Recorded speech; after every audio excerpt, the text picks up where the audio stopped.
ନିରୋଗ ରହିବା ପାଇଁ କିଛି ଜାଣିବା କଥା। ସକାଳ ଜଳଖିଆରେ ଫଳ ଏବଂ ଦ୍ୱିପହରରେ ଦହି ଏବଂ ରାତିରେ କ୍ଷୀର ନିହାତି ସେବନ କରନ୍ତୁ। ଜୁଆଣି ଖାଇଲେ ପେଟ ସମସ୍ୟା ଦୂର ହୋଇଥାଏ। ଯଦି ମଳତ୍ୟାଗ ବନ୍ଦ ହୋଇଯାଏ ତେବେ ଅଦା ଏବଂ ଶୁଣ୍ଠିର ପ୍ରୟୋଗ କରନ୍ତୁ।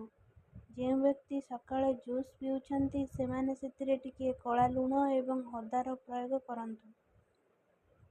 ଅମ୍ଳୀୟ ବସ୍ତୁ ବା ଫଳ ସନ୍ଧ୍ୟା ବୁଡ଼ିବା ପରେ ସେବନ କରନ୍ତୁ। ଗାଈ ଘିଅର ଲହୁଣୀ ଆଖିରେ ଲଗାଇଲେ ଆଖି ପୋଡ଼ାରୁ ଉପଶମ ମିଳିଥାଏ।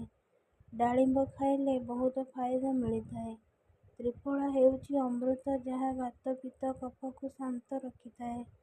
ଛୋଟ ପିଲାମାନେ କଂସା ବାସନରେ ଖାଇଲେ କି କଂସା ଗ୍ଲାସରେ ପାଣି ପିଇଲେ ସ୍ମରଣ ଶକ୍ତି ବୃଦ୍ଧି ହୋଇଥାଏ। ଦ୍ୱିପହର ଖାଇବାରେ କାକୁଡ଼ି ଏବଂ ଦହି ଜରୁର ସାମିଲ କରନ୍ତୁ। ପ୍ରତିଦିନ ସକାଳୁ କଳା ବୁଟ ଖାଇବା ଦ୍ୱାରା ମସ୍ତିଷ୍କ ଶକ୍ତିଶାଳୀ ହେବା ସହିତ ସ୍ମୃତିଶକ୍ତି ପ୍ରଖର ହୋଇଥାଏ। ଯେଉଁ ମହିଳାମାନେ ପାଦରେ ପାଉଁଜି ପିନ୍ଧନ୍ତି ସେମାନଙ୍କର ପାଦର ଯନ୍ତ୍ରଣା କମ୍ ହୋଇଥାଏ ଏବଂ ହାଡ଼ ମଜବୁତ ହୋଇଥାଏ। ତ୍ରୟୋଦଶୀ ତିଥିରେ ପିତାମାତାମାନେ ବାଇଗଣ ଖାଇଲେ ପିଲାମାନଙ୍କର ଅମଙ୍ଗଳ ହୋଇଥାଏ।